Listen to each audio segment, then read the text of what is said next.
কক্সবাজারের মেরিন ড্রাইভে বাইক চালানো সত্যি এক অসাধারণ অভিজ্ঞতা। একপাশে বিস্তীর্ণ নীল সমুদ্রের ঢেউ, অন্য পাশে সবুজ পাহাড় আর ঝাউবন।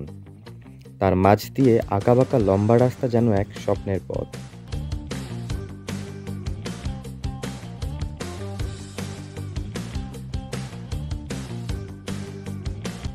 বাতাসের ঝাপটা মুখে এসে লাগলে মনে হয় স্বাধীনতার স্বাদ পাওয়া যাচ্ছে।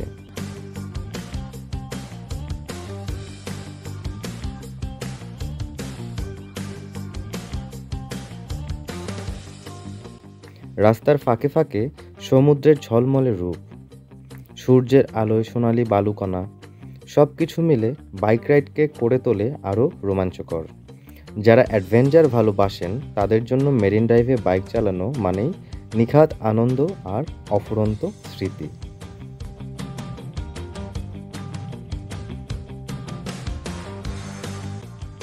সকালের হালকা রোদ, হাতে হেলমেট, সামনে লম্বা রাস্তা। আমি আর শাবাব তখন প্রস্তুত বাইক নিয়ে বের হওয়ার জন্য। গন্তব্য কক্সবাজারের মেরিন ড্রাইভ। বাইক স্টার্ট করার সাথে সাথে যে অনুভূতিটা হচ্ছিল সেটা বলে বোঝানো যাবে না। রাস্তার একপাশে ছিল বিশাল সমুদ্র, ঢেউয়ের গর্জন কানে আসছিল। আরেক পাশে সবুজ পাহাড়। বাইকের হ্যান্ডেলে হাত রাখতেই মনে হচ্ছিল আমরা যেন স্বাধীনতার পথে ছুটে চলেছি। প্রতিটি বাঁকে নতুন দৃশ্য, কোথাও সৈকতের ধারে সাদা বালি, আবার কোথাও জেলেরা নৌকার ভিড়, আবার কোথাও ফাঁকা রাস্তায় শুধু আমরা দুজন আর বাতাস। মাঝে মাঝে বাইক থামিয়ে দাঁড়াচ্ছিলাম, সমুদ্রের সামনে হেলমেট খুলে হাওয়াটা উপভোগ করছিলাম। মনে হচ্ছিল সময় থমকে গেছে। শাবাব মাঝে মাঝে মজা করে বলছিল যে, মামা, এই রাস্তাটা যদি শেষ না হতো। আমি শুধু হেসে বলছিলাম, আমাদের মামা ভাগ্নের বন্ধুত্বটাও শেষ হবে না এই রাস্তার মতোই। মেঘাচ্ছন্ন আকাশ, সামনে শাবাব হেঁটে চলছে এবং প্রকৃতির সৌন্দর্য রূপ উপভোগ করছে। সাথে আমিও শাবাবের সাথে সেই প্রকৃতির সৌন্দর্য রূপ উপভোগ করছি।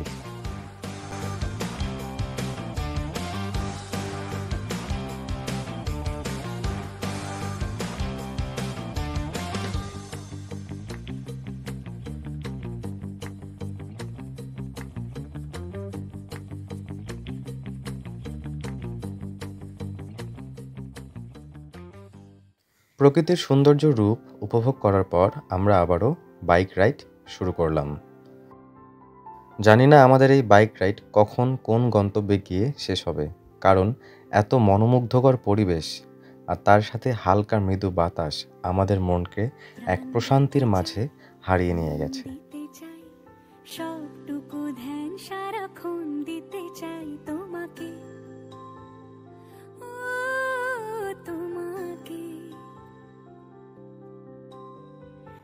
আমার হাতের ডান দিকে দেখতে পাচ্ছেন যে নীল জলরাশি এবং সোনালী বালুকণা। রোজ নিয়ে শুতে যাই তোমাকে, তোমাকে। জেনেও তোমার আখি চুপ করে থাকে, রোজ দুই ফোঁটা যেন আরো ভালো লাগে।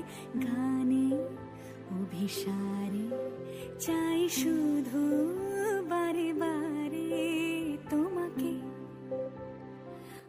এটি হলো মেরিন ড্রাইভের সেই চেকপোস্ট যেখানে মেজর সিনহাকে হত্যা করা হয়েছিল। কানে কানে সব বলবো। আপনারা আমার সামনে দেখতে পাচ্ছেন যে একটি চাঁদের গাড়ি। আর কক্সবাজারে আসলে আপনারা এরকম অনেক রকমের গাড়ি দেখতে পারবেন, অনেক রকমের জিপ গাড়িকে আপনারা দেখতে পারবেন। কিন্তু আমরা শহরে যারা থাকি, মানে আমরা ঢাকায় যারা থাকি বা বিভিন্ন জেলায় যারা থাকি, তারা জানি এসব গাড়িকে আমরা জিপ গাড়ি বলে থাকি। কিন্তু কক্সবাজারে আঞ্চলিক এবং প্রচলিত নাম এটিকে দেয়া হয়েছে চাঁদের গাড়ি। তোমাকে। তুমি হাসলে আমার ঠোঁটে হাসি, তুমি আসলে জোনাকি রাশি রাশি। ওই যে দূরে দেখতে পাচ্ছেন একটি সি ওয়াকওয়ে রয়েছে। এটা ভিআইপিদের জন্য অথবা সাধারণ জনগণের জন্য কিনা এটা আমি সঠিক বলতে পারছি না। এটা নৌবাহিনীর জন্যও হতে পারে। ওই যে দেখা যাচ্ছে, আপনারা দেখতে পাচ্ছেন। আর তার ঠিক বাম দিকে রয়েছে বেওয়াচ রিসর্ট। ভাবে বোঝাই ভালোবাসি।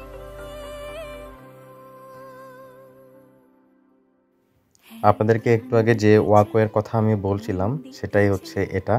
আমার হাতের ডান দিকে দেখতে পাচ্ছেন আপনারা। সারাক্ষণ দিতে চাই এটা হচ্ছে বাংলাদেশ নৌবাহিনী তৈরি করেছেন। হ্যাঁ, সঠিক। এটা বাংলাদেশ নৌবাহিনী তৈরি করেছেন। এটা সাধারণ জনগণদের জন্য নয়, এটা ভিআইপিদের জন্য।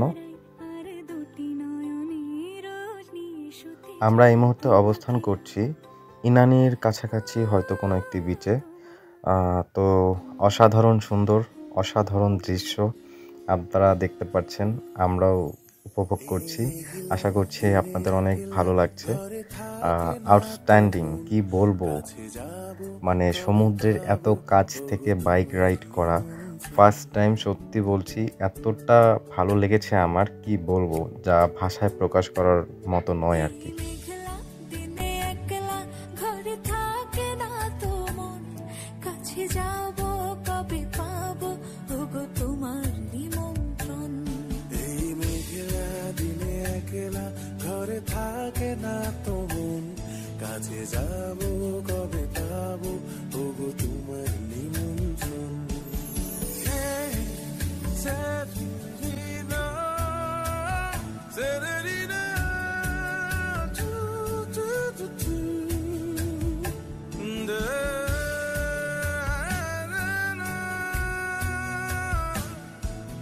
রাইডটা শেষ হলো বিকেলে, তবে আমাদের মনে হলো আমরা যেন পুরো একটা দিন অন্য জগতে কাটিয়ে এলাম।